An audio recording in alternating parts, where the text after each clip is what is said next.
teman-teman, ketemu lagi di channel aku. Nah teman-teman, di video aku kali ini aku mau sekedar sharing menurut pendapat aku tentang zero cost yang saat ini sedang heboh di Hong Kong. Kebijakan dari pemerintah Indonesia yang menjadi yang sedang menjadi hot news di Hong Kong, di media-media Hong Kong, di blogger-blogger Hong Kong, atau di agensi juga yang beritanya wirawiri masalah penempatan tenaga kerja Indonesia di Hong Kong dengan sistem zero cost untuk TKI Indonesia. Jadi semua biayanya itu dibebankan kepada majikan. Ini menjadi pro dan kontra. Nah, bagaimana menurut pendapat aku? Menurut pendapat aku ini zero cost ini, kalau aku dibilang gimana ya, aku dibilang setuju, mau setuju juga, aku sudah selesai potongan ya, udah lama gitu, jadi aku nggak ada efeknya buat aku gitu ya.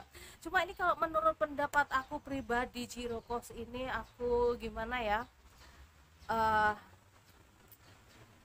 akan menyulitkan buat teman-teman, khususnya teman-teman yang baru datang ke Indonesia, dari Indonesia ke Hong Kong gitu ya. Kenapa?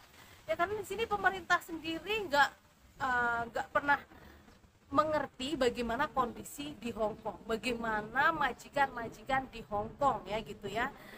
Di sini tuh terutama mental ya gitu ya.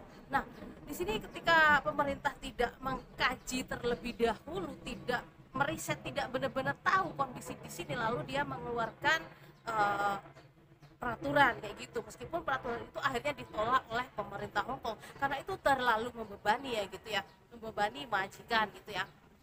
Nah, di sini masalahnya itu, seandainya zero cost ini benar-benar ada, benar-benar disetujui bersama pemerintah Hong Kong, itu kan benar-benar membuat teman-teman TKI itu menjadi terbebani bagaimana, terutama mental ya, karena di Hong Kong ini mentalnya harus kuat ya, bukan mental-mental kaleng-kaleng loh di Hong Kong ini gitu ya. Ya aku sih nggak bisa nyeritain bagaimana sih kita di Hong Kong ini, bagaimana majikan di Hong Kong ini, menurut aku tuh gampang-gampang susah gitu ya. Nah ini contohnya aja, aku dulu tuh pertama kali ke Hong Kong, aku tuh sudah experience Singapura, bahasa Inggris aku bagus, aku mental loh, aku nggak berguna di Hong Kong karena memang beda ya, cara kerjanya beda dan manusianya itu memang beda kayak gitu ya, orangnya itu beda pola pikirnya, aku mental ya. Bahkan banyak yang udah experience di negara lain kayak seperti di Taiwan, di mana-mana dia pergi ke Hong Kong itu mental ya kayak gitu. Bahkan yang udah Hong Kong, yang di Hong Kong sudah 10 tahun pun dia kadang mental pindah majikan di Hong Kong, jadi nggak gampang gitu ya. Jadi ini buat, kalau sampai zero cost ini contohnya, semua yang bayar majikan, terus majikan itu akan banyak banget nuntut sama TKI-nya yang nuntut. Ini contohnya nih, kayak aku dulu waktu pertama kali ke Hong Kong, aku ke Singapura, itu majikan aku termasuk orang yang perfeksionis ya, jadi semua harus perfect gitu ya. Dia memang ngambil aku sengaja, aku yang lulus pendidikan SMU, karena dia mau TKI-nya itu pintar, bisa menghandle kerjaan, bisa stay confident, mandiri. Kalau aku ditugasin untuk antar jemput anaknya di mana, atau sekedar menemui dia di suatu tempat, jadi cuma dikasih alamat gitu aja gitu ya. Memang dia menginginkan TKI-nya yang pintar gitu ya. Nah oke, aku bisa menghandle itu semua, cuma ada yang masakan Cina itu aku nggak begitu bisa ya, karena mungkin dulu waktu aku praktek di PJTKI sana aku nggak begitu memperhatikan, tapi kan itu ditulis di biodata aku bisa cook simple Chinese food kayak gitu ya. Nah itu aku dipertanyakan di situ, dipermasalahkan, kamu bilang di biodata kamu bisa masak masakan Cina, ternyata kamu sampai sini nggak bisa, bahkan masakan yang simple, nyetim telur pun kamu nggak bisa kayak gitu ya. Ya aku ya diam, karena memang aku pikir majikan aku bisa ngerti aku, ternyata majikannya itu profesional banget, dia mau aku melakukan pekerjaan sesuai dengan apa menuntut aku tuh melakukan pekerjaan sama dengan dokumen interview aku, kayak biodata aku gitu ya. Terus apalagi sih waktu itu dia yang menuntut aku ya kayak gitu ya, pokoknya banyak banget, dia pokoknya ingin aku tuh uh, apa namanya waktu itu kan aku pakainya bahasa Inggris, aku bilang bahasa Chinese, bahasa Kantonis aku sedikit kayak gitu. Nah sedikit kan kalau kita baru datang ke aku ya itu dia menuntut, kamu bilang kamu bisa juga bahasa bahasa Kantonis, jadi kamu harus ngomong sama kita pakai bahasa Kantonis kayak gitu, jangan pakai bahasa Inggris terus kayak gitu. Jadi dia tuh menuntut semuanya. Nah ini penuntutan ini yang membuat kita tuh mental aku tuh down ya, meskipun aku tuh sudah experience kayak gitu ya, apalagi yang nggak experience gitu ya, jangan coba-coba kayak gitu ya kalau emang benar-benar kamu nggak kuat mental gitu. Ini bukan mental kaleng kayak gitu ya. Nah contohnya nih, aku aja di Hongkong ini ya udah sama bos aku ini berapa tahun, itu pun kalau salah biasa dia masih marah, masih gimana ya itu biasa. Terus kalau dia kehilangan barang masih menuduh saya, kalau apa sedikit pokoknya tuh kita harus terbiasa. Tapi kalau sekarang mah saya sudah terbiasa dengan semua itu. Contohnya dia kehilangan barang, dia nuduh saya ngerasa nggak ngambil, relax aja, biasa aja, nggak tak ambil arti. Jadi dia udah mentak ini, otak ini udah kebal banget gitu ya mental aku tuh. Jadi kalau buat anak-anak yang baru, takutnya uh, dia itu masih dalam posisi menyesuaikan diri dengan majikan. Itu nggak mudah loh menyesuaikan diri, at least itu 3 sampai 6 bulan kita baru bisa menyesuaikan diri ya.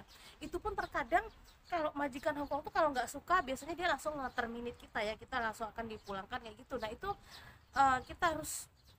kita kadang berusaha untuk mengerti mereka. Terkadang mereka sudah nggak tahan sama kita kayak gitu, nggak sabar. uh, kita kok nggak paham-paham, akhirnya kita dipulangkan. Nah itu kita juga yang rugi kayak gitu ya. Nah itu terus kalau otomatis majikan semuanya yang bayar zero cost, atau dari kita nggak ada bayar, jadi majikan semua yang terbebani, yang dulunya itu 12 sampai 18 ribu dolar Hong Kong ya, kalkulasinya kalau 12 ribu dolar Hong Kong itu kalau uang Indonesia sekitar 23 juta ya gitu ya.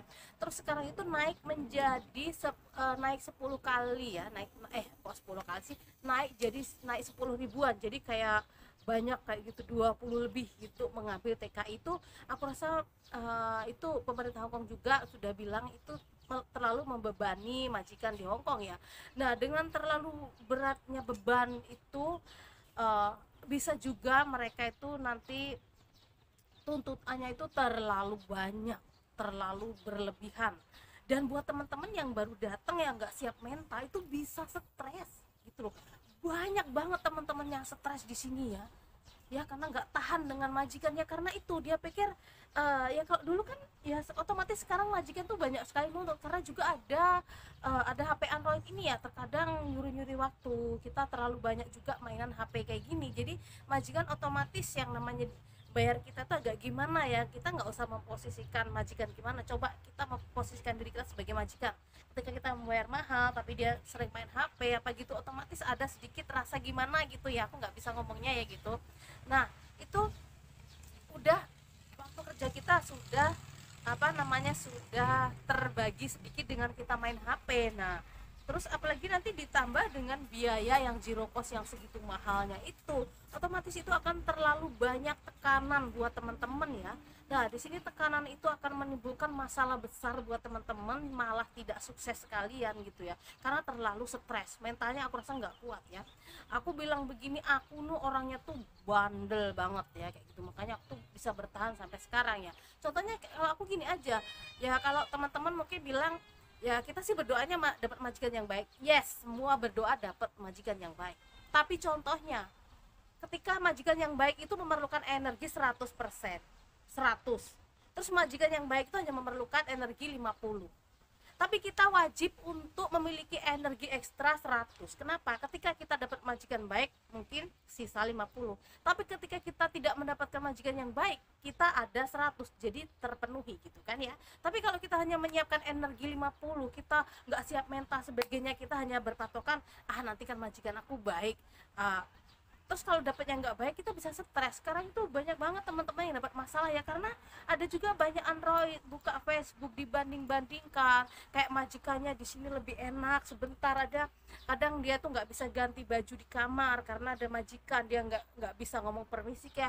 Terus habis itu dia juga nggak bisa leluasa main HP, udah komplain di grup-grup itu masalah, terus tiap hari dia mau ganti majikan. Nah seolah itu kan kayak Terus kita kesini tuh mau kerja apa mau ngapain gitu. Nah kalau majikan rewel, majikan ribet itu biasa ya. Kenapa ya? Karena dia rewel, dia ribet, dia banyak kerjaan. Itu bayar kita untuk bantu mereka, bukan di sini kita mau main HP. Nah di sini mental itu sudah bener-bener beda gitu. Nah untuk teman-teman yang zaman dulu itu aku rasa mentalnya tuh kuat banget ya, karena zaman dulu tuh bener-bener susah ya, kita nggak gampang ada HP minta diterminit, minta ngebreak, minta ganti majikan, itu nggak mudah ya. Jadi kita ketika kita datang tempat majikan, majikan tuh ngomel, kerjaan berat, kita masih bisa bertahan. Kenapa? Karena kita masih dibayar. Kita ingat perjuangan kita di Indonesia masuk ke PT, susahnya seperti itu ya. Teman-teman yang sudah lama-lama mungkin tahu di PT itu seperti apa, makan mandi harus rebutan, makan harus antri, dan semuanya itu tidak seperti yang kita bayangin kayak gitu ya. Lah beda kalau teman-teman sekarang itu kan rata-rata kan mereka itu apa namanya bisa nunggu di rumah, tinggal ngasih biodata, jadi nggak ngerasain di PT itu seperti apa. Jadi ketika kita kesini ya kayak mentalnya tuh kayak manja banget kayak gitu. Tapi kalau kita yang sudah masuk di PT, digembleng hari-hari itu, kita ngebayangin nanti kalau kita nggak sukses kita dipulangin ke PT, oh no banget kayak gitu ya, ngeri banget kayak gitu ya. Jadi kita tuh berusaha bertahan kayak gitu ya. Jadi memang di sini mentalnya memang sudah beda ya. Jadi mungkin kalau teman-teman yang lama itu mungkin kalau dia pergi ke Hong Kong 10 orang lah kalkulasinya, itu bakal yang nggak sukses tuh mungkin cuma 1-2 orang ya. Tapi kalau zaman sekarang kebalikannya gitu ya, karena dilihatnya tuh di Hongkong itu enak, surganya TKW. Iya, hari Minggu libur. Iya, kau pikir enak hari Minggu libur? Nggak segampang itu mbak ya. Kita habis duit, kita makan di luar, boros-boros uang, kita harus pulang, rumah masih berantakan, dan sebagainya itu gitu ya. Apalagi kalau sukanya udah mantengin ini Android ini, lihat profilnya teman-teman, kelihatannya cantik, kelihatannya majikannya enak, mereka tuh kadang menyembunyikan. Jadi jangan sesuatu kita ambil, kita makan mentah-mentah, kita telan mentah-mentah itu ya. Berita-berita di medsos itu nggak seperti itu. Jadi ketika teman-teman nanti sampai Hong Kong kaget gitu kalau sampai benar-benar nggak kuat mental kayak gitu ya. Jadi jangan cuma ngeliat profil-profil di Facebook gitu. Jadi kayak pemerintah itu aneh, dia nggak benar-benar ngerti di sini tuh gimana, dia langsung mengeluarkan kebijakan yang menurut mereka tuh udah oke banget kayak gitu. Padahal itu justru bikin teman-teman TKI nanti akan mendapatkan masalah kalau menurut aku pribadi ya. Oke ya, sekian dulu sharing-sharing dari aku. Kita ketemu di my next video. Bye.